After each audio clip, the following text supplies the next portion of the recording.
ఇప్పుడు ఎందుకు ఈరోజు మీటింగ్ పెట్టుకొని మనం మళ్ళీ ఈ కార్యక్రమం మీద చేయాలా, ఈ బిఎల్ఏ అందరూ ఉండాలా, ఎందుకు అని చెప్పేసి చెప్పడం జరిగిందంటే, పొలిటికల్ పార్టీ ఏ రాజకీయ పార్టీ అయినా బిఎల్ఏల ద్వారానే అబ్జెక్షన్స్ రైజ్ చేయడానికి వీలుంటుంది. వ్యక్తిగతంగా పోయి వెళ్ళి ఇదిగో ఇక్కడ ఈ దొంగబోట్లు ఉన్నాయి, ఈ 100 అంటే ఈ ఏఆర్ఓలు పట్టించుకోరు, ఎలక్షన్ ఆఫీసర్ పట్టించుకోరు. వాళ్ళు పట్టించుకోవాలి, వాళ్ళు చేయాలి అంటే అది బిఎల్ఏనే చేయాలి. బిఎల్ఏ అంటే ఎవరు? ఒక రాజకీయ పార్టీ ఆ బూతుకు సంబంధించిన ఒక వ్యక్తిని వేసి చెప్పేసి ఇతని ద్వారా ఆ బూతులో ఏదైనా ఉంటే అభ్యంతరాలు ఉంటే తెలియజేస్తాడు.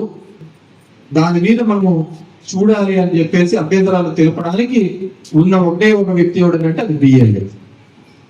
ఆ బిఎల్ఏ ఎవరంటే అది మీరు. దానికోసమే ఈ ప్రోగ్రామ్. సరే, ఇంకా ఎలక్షన్లు 3 ఏళ్ళు ఉన్నాయి కదా, మరి ఇప్పుడు ఎందుకు అంత తొందరగా దీని గురించి అప్పుడు చూస్తాం కదా అంటే, ఇప్పుడు కొత్తగా సర్ అని ఒకటి పెడుతున్నారు. సర్ అంటే స్పెషల్ ఇంటెన్సివ్ రీజన్ అని వీనాకు జరుగుతుంది.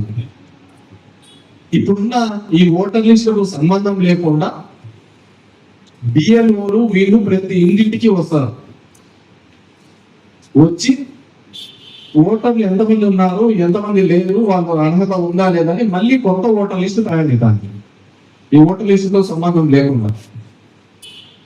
సో మీ ఊళ్ళో కొత్తగా 18 ఏళ్ళు దాటిన వాళ్ళు, 18 ఏళ్ళు దాటి వచ్చిన వాళ్ళు, లేకుంటే మరణించిన వాళ్ళు, వీళ్ళందరినీ కూడా కాక మళ్ళీ మన కొత్త ఓటర్లందరినీ కూడా ఈ స్పెషల్ ఇంటెన్సివ్ రీజన్ లో చేయడం జరుగుతుంది. ఇవన్నీ కూడా మనం అప్రమత్తంగా లేకపోతే